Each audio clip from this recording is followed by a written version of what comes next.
டே 1 என்னோட அகாடமியில் எப்படி போச்சுன்னு பார்க்கலாம். காலையிலேயே ஆசையோடு எந்திரிச்சு பிஸ்னஸ் கேஷுவல்ஸில் ரெடி ஆகிட்டு போயாச்சு. அந்த போர்ட் பார்க்கும்போது அப்படி ஒரு ஹாப்பினஸ். ஓரியன்டேஷன்லாம் முடிஞ்சுட்டு அவங்களோட பேக்கிங் கிட்லாம் கொடுத்தாங்க. ஸோ ஐடி கார்டு, இந்த பேக்கிங் கிட் உள்ள தேவையான எல்லா திங்ஸும் இருந்துச்சு. அது எல்லாமே கரெக்டாக இருக்கான்னு ஒரு முறை செக் பண்ணிக்கிட்டோம்.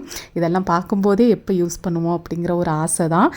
கிச்சனுக்குள்ளே எப்போ போவோம், எப்போ கற்றுப்போம் அப்படிங்கிற மாதிரி தான் இருக்குது. அதுக்கப்புறமா ஒரு குட்டி ஸ்நாக்ஸ் பிரேக் விட்டாங்க. ஐஸ் டீ, அப்புறம் கொஞ்சம் குக்கீஸ் எல்லாம் வச்சுருந்தாங்க. அதையும் சாப்பிட்டுட்டு பக்கத்துலேயே ஹெட் ஆஃபீஸில் போயிட்டு லாக்கர் கீஸ் கலெக்ட் பண்ணுறதுக்காக என்னோடய பேட்ச் மெம்பர்ஸோடு போயிட்டு அன்றைக்கி சீக்கிரமாக முடிஞ்சிருச்சு. ஸோ ஃபர்ஸ்ட் டே ஸ்கூலுக்கு போன குட்டி மாதிரி எப்படா வீட்டுக்கு போவோன்னு வெயிட் பண்ண மாதிரி ரொம்ப குஷியாக ஆட்டோவில் ஏறி வீட்டில் ஃபேமிலி எல்லாரையும் சர்ப்ரைஸ் பண்ணலான்னு கிளம்பிட்டேன். வீட்டுக்கு போனால் அங்கே ராம் வந்து குட்டீஸை கடையிலேருந்து கூப்பிட்டு வீட்டுக்கு போயிட்டு இருந்தாங்க. ஸோ அவங்களுக்கு தெரியாது நான் சீக்கிரம் வந்துடுவேன் அப்படின்னு. பெல் அடித்ததும் பயங்கர எக்ஸைட் ஆகிட்டாங்க. அவங்களோட ஹாப்பி ஃபேஸை பார்க்கும்போது எனக்கு அவ்வளோ ஹாப்பியாக இருந்துச்சு. அப்போ அன்றைக்கி டே சூப்பராக முடிஞ்சிருச்சுன்னு சொல்லிட்டு அன்றைக்கி ஃபேமிலியோட டைம் ஸ்பெண்ட் பண்ணிவிட்டு வைண்ட் அப் பண்ணியாச்சு. பாய்.